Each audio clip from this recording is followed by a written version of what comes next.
Hey class, today we're going to learn how to make a ball run. And a ball run is just something that a ball can kind of tumble through using energy to make its way through there and going down some different paths, almost like a maze. What we learned today is going to be put to good use tomorrow. I don't want to spoil tomorrow's lesson, but the more that you know how to make this work today, the more fun you're going to have tomorrow. So before we get to the ball run, let's learn about the force that's going to make this work, the science behind what we're going to do. So let's learn about energy. What is energy?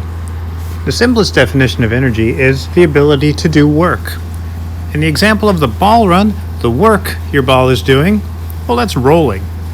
Energy is how things change and move. It's everywhere around us, and it takes all sorts of forms. It takes energy to cook food, to drive to school, and to jump in the air. Energy can cause changes in temperature, in speed, in position, momentum, pressure, or other physical variables. Energy can also cause change in materials, such as burning wood changing into ashes and smoke. A gust of wind has energy because it can move objects in its path. A piece of wood in a fireplace has energy because it can produce heat and light. You have energy because you can change the motion of your body. Systems change as energy flows from one part of the system to another. Parts of the system may speed up, slow down, get warmer, get colder, or change in other measurable ways. Each change transfers energy or transforms energy from one form to another. That leads us to a very important point.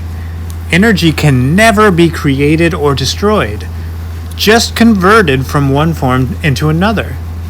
The idea that energy converts from one form into another without a change in the total amount is called the law of conservation of energy. The law of conservation of energy tells us energy cannot be created from nothing.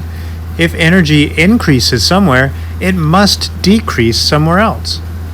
When we use energy to drive a car, that energy comes from chemical energy stored in gasoline.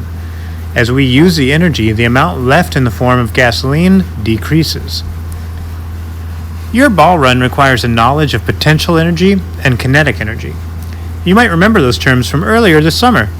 Potential energy is energy due to position. When you lift the marble or the ball off the ground, it gets potential energy because of its height. The higher you lift it, the more potential energy it has. Kinetic energy is energy of motion. The faster the marble moves, the more kinetic energy it has. The marble has zero kinetic energy at the start because it's not moving. The marble has the most kinetic energy when its speed is the greatest. Let's assume the system starts with a marble at the top of the track. Conservation of energy says that the total energy stays the same as a marble moves up and down. As a marble moves down, it loses potential energy. Where does that energy go? It changes into kinetic energy, which is why the marble speeds up. If there's a hill in your ball run, to get up the hill, the marble needs potential energy. It can only get it by reducing its kinetic energy. That is why the marble slows down as it goes up. Its kinetic energy is being changed into potential energy. And that is the science behind your ball run. But enough talk. Let's get to work. Let's make our ball runs. Now remember, this is a STEM challenge, so you're going to have to use your own creativity to figure it out. I'm going to give you some tips, but I really want you to do what you think works best for you. Alright, I'm going to give you a couple of tips for making your ball run, but remember, you can use whatever you have at home and you can make it in any way that you like. These are just some tips that might help you out. I think first thing you want to do probably is decide what kind of ball you want to run with. So, see what you have available at your home.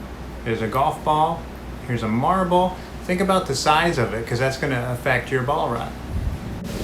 Once you've decided on the type of ball that you're going to use, you're going to want it to slide through things. If it's a small one like this, you might be able to use toilet paper tubes for it to slide through, or paper towel tubes. If it's a larger one, some ideas are a cup like this with the end cut off, or you could make a slide out of boxes. This is a really good size box for a slide.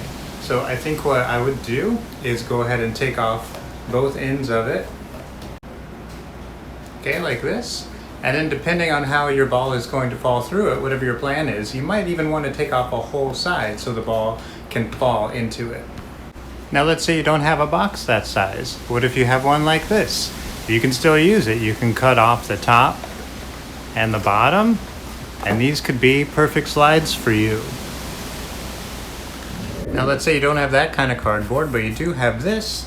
I think that you could just take this and fold the ends up a little so that when your ball comes into it, it has some bumpers and it doesn't just slide out, and then find a way to keep these up so that your ball doesn't fall out.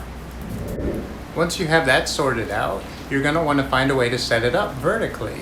Now, maybe your parents are okay with you taping things to the wall. That's something you should ask them, but most parents probably are not going to be okay with that. So what you could do is you could take a large box and just have it flat like this, and then you could use this and tape your slides onto it. I'll show you. Okay, now I'm going to test it out.